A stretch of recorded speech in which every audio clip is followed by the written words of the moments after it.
어머니들. 사인 하나 해주세요. 글씨를 못 써서 죄송합니다. 여러분, 저희가 국민의 힘이 강화의 힘이 되겠습니다. 박영철과 함께 강화의 미래를 바꾸겠습니다.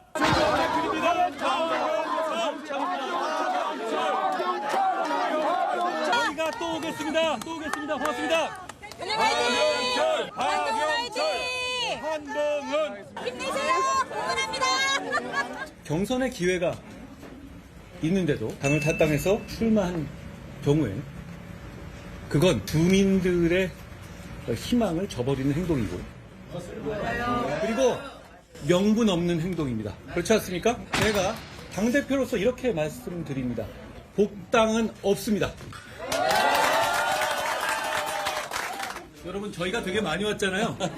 왜 그런지 아세요? 저희는 강화의 진심이기 때문입니다. 보여줬습니다. 김재원 최고. 김재원 최고. 자,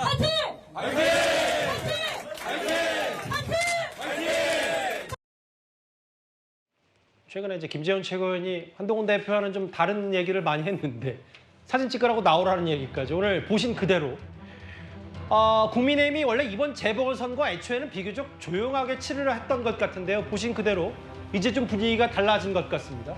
박상수 변호사님, 박상수 대변인, 한동훈 대표 포함해서 지도부가 대거 총출동했는데 이거 어떤 의미로 받아들이면 돼요? 뭐 보궐선거가 시작됐기 때문에 사실 예. 민주당과 조국혁신당도 텃밭이란 곳에 모두 다 출동해서 선거운동을 하듯이 예. 저희 당도 할 수 있는 모든 것을 할 생각이고 예. 지금 현재 그러한 것을 이제 하나씩 실천하는 거고 오늘 강화 또 이제 부산 차례차례 지금 일정이 정해져 있거든요. 그래서 이렇게 당력을 지금 모두 좀 기울여 보려는 그러한 모습이 있고요. 그렇긴 하지만 여전히 지역 일꾼을 뽑는 것이기 때문에 중앙보다는 지역을 중심으로 선거전을 치른다라는 그 컨셉 자체는 그렇게 변한 것은 아니다라고 좀 말씀드리겠습니다. 물론 뭐 선거가 나왔으니까 선거가 이제 본격 시작이 될 테니까 당연히 뭐 어디 선거든 지도부가 총출동하는 게 당연하긴 할 텐데 뭐 강화의 전통시장도 찾아가고요. 왜냐하면 여기가 전통적으로 이제 보수층이 많고 그동안 보수 지역구 국회의원, 보수 군수들이 연달아 당선이 된 강화의 특성상 한동훈 대표가 내려갔다는 게 여러 의미심장한 표현까지 될 텐데요. 그런데 한동훈 대표가 앞서 보셨다시피 최근에 탈당한 안상수 전 시장을 겨냥한 발언까지 내왔습니다. 안상수 전 시장은 지금 이 강화 저 지역에 무소속으로 출마한 상태죠. 안상수 전 시장, 내가 알듯말듯한데 영상을 보시면 누군지 바로 기억이 나실 겁니다. 부동산 투기 마피아의 두목 이재명, 당신의 추악한 가면을 벗겨버리겠어요. 국민들이 지금 아주 허탈하고 답답합니다만 저한테 그래서 토를 보내줬어요. 이놈들 좀 혼내라고. 이재명, 권순일, 나쁜 놈들 나와봐. 이걸 그냥 지구로 떠나라. 안상수가 반드시 이 사람들을 제거하고 국민들에게 걱정 없는 삶을 드리겠습니다.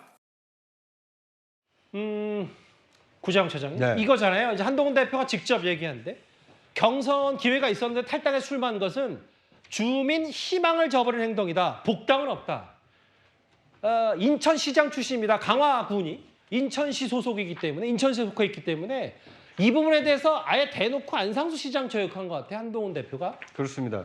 왜냐하면 이제 복당은 없다라는 얘기는 이 국민의힘 여당 지지층 입장에서 봤을 때는 만약 무소속 안상수 후보를 지지를 하게 되면 여당 단체장으로서 힘 있는 단체장을 뽑는 것이 아니라 이 국민의힘과 일정한 거리를 둘 수밖에 없는 무소속 단체장을 뽑게 된다. 이런 이미지를 심어주기 위해서 이 당 대표인 한동훈 대표가 이 복당은 없다. 그러니까 탈당해서 무소속으로 출마한 안상수 후보가 만약 당선된다 하더라도 예. 그 국민의힘 그 단체장이 될 수는 없다. 이렇게 분명하게 이게 선을 그은 것으로 보여집니다. 예.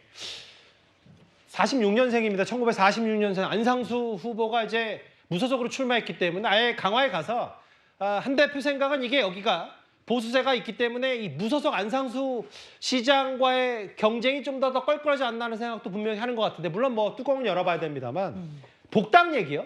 한동훈 대표 지난 전당대회 토론회 때도 지난 총선 과정에서 탈당했던 사람들 복당을 이렇게 반대했었습니다. 장해찬 전 최고 지금 탈당한 상태입니다만 지난번 공천 때 보면은 이제 과거 발언을 소환을 해서 장해찬, 도태우 두 사람에 대해서 공천 탈락을 시키지 않았습니까? 결정에 대해서 지금 어떻게 생각하세요? 대단히 아픈 결정이긴 하지만 저로서 지금도 적절하다고 충분히 생각하십니까? 신중하게 판단해서 시스템에 따라서 저 혼자 결정한 것은 아니고요. 함께 결정한 문제다 이렇게 생각합니다. 그 두 사람에 대해서 복당에 대해서 어떤 입장이세요? 우리 이 원희룡 후보님하고 나경원 의원이 어떤 입장이십니까? 저는 복당시켜야 된다고 우리 봅니다. 저는 이 복당을 반대할 이유는 없다 이렇게 봅니다. 저는 당을 탈당해서 무소속으로 출마한 분들에 대해서 어떻게 복당을 하는지에 대해서 당에 명확한 절차가 있다고 생각합니다. 그 절차대로 따라야 할 문제라고 생각합니다. 저 전당대회 토론회 때도 그렇고 총선 과정에서 무소속 출마자에 대해서 복당을 허용하지 않는다. 그 당시 전당대회 토론회 때 나머지 세 후보들은 장해찬, 도태우 두 사람 복당 허용해도 괜찮냐는 취지로 얘기했는데 박상수 대변인 혹시 한 대표는 복당에 대해서 상당히 강한 생각을 신념을 드러내고 있네요. 그러니까 이게 원론적인 당시 전당대회 때는 원론적인 말씀을 하신 거고 사실 이게 안상수 전 인천시장이죠. 지금 이제 후보 안상수 후보에 대한 그 복당은 없다 오늘 발언이 나온 경위는 사실 어제죠. 어제 인천 지역지에서 그 안상수 후보가 인터뷰를 하면서 당선이 되면 복당을 하겠다라고 어제 인터뷰를 했어요. 아하. 그래가지고 그게 이제 우리 당에서 이게 확인이 된 거죠. 그래가지고 그 논의가 좀 있었습니다. 오늘 이제 강화를 찾은 거는 거기 이제 우리 당 후보의 선거사무소 발대식이 있었고 예. 사실 이 강화 지역이 어디로 붙냐에 따라서 인천에서 그 선거구에 우리 당에 있어서의 따뜻한 곳과 양지와 음지가 좀 나눠지거든요. 예. 강화 지역은 상당히 좀 보수적이라서 과거 제가 출마했던 서구가 원래 서구, 강화, 갑, 을 이렇게 해가지고 예. 강화가 이쪽에 있었는데 이게 선거구가 개편되면서 중구, 옹진, 강화로 해가지고 지금 배준영 의원 지역구로 넘어가 예. 있게 되면서 거기가 또 이제 조금 따뜻해지는 그러한 강화도가 어디 분야에 따라서 인천에서 좀 이게 왔다 갔다 하는 여기서 지역구예요. 주어 따뜻하고 춥고 이거는 그러니까, 이제 국민의힘 주어고 네, 맞아요. 박 대변인 주어고요. 그렇죠. 근데 너무 온도차를 말씀하지 마시고 거기에서 이제 그 서강화을에서 국회의원을 하셨던 게 안상수 예. 후보예요.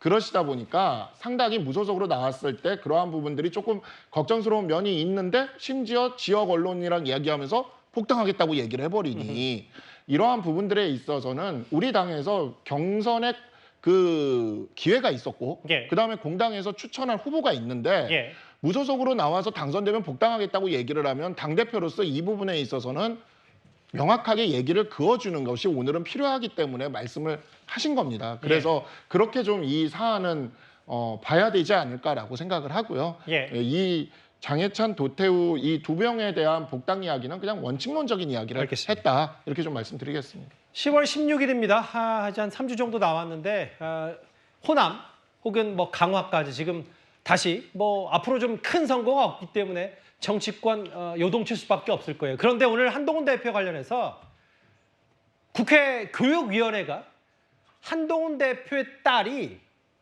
증인으로 출석해야 된다는 목소리 나왔습니다. 잠시 듣고 오겠습니다.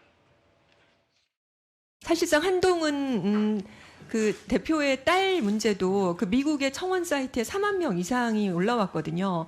자원봉사 시간이 2만 시간이라고 하는데 2만 시간은요. 주 40시간을 10년을 해야만 가능한 시간입니다. 한동훈 그 대표의 딸 아니면 무슨 담임 선생님을 사실 우리가 증인으로 부르진 않았거든요. 그러니까 사실 그렇게 되면은 이것까지 다 함께 포함해서 증인으로 부를 수도 있겠습니다. 한동훈 대표의 딸과 한동훈 대표 딸의 담임 선생님을 요청합니다. 글쎄 이게 어느 정도 매듭이 지어진 얘기인 줄 알았는데 구장처장님, 네. 그 조국혁신당의 강 의원이 국감에 이제 한동훈 대표 딸을 하고 담임 선생님을 증인으로 요청한다는데 이게 현실성이 있는 얘기예요? 네. 국회의원이 그 요청하는 것은 얼마든지 자유의 그 영역에 해당되는 사안입니다만 얼마나 실증적인 효과가 있느냐, 그 증인으로 요청하고 증인으로 부르는 것이 대한민국 교육 발전에 또는 교육 정책을 입안하는데 도움이 되느냐 그렇지 않느냐. 만약 그것이 교육 정책과는 상관없이 여당 당대표를 맡고 있는 한동훈 대표의 자녀이기 때문에 어떤 문제가 있는 거 아니냐, 이걸 따져묻기 위한 정치적 의도가 있는 거 아니냐, 어느 점에 이 많은 그 국민들의 여론이 흐르느냐에 따라서 현실화될 수도 있고 아니면 무시될 수도 있는 사안이다, 이렇게 예상이 됩니다. 오늘은 말 그대로 그냥 구두로 요청한 것이고 예. 앞으로 이 교육이 국정감사가 예고가 돼 있기 때문에 예. 국정감사 증인 또는 참고인으로 선정하느냐 여부는 좀 지켜볼 필요가 있어 보입니다. 알겠습니다. 뭐 한동훈 대표 딸 얘기까지 또 조국 혁신당에서 꺼내들었어요. 이 얘기는 길지 않게 만나봤습니다.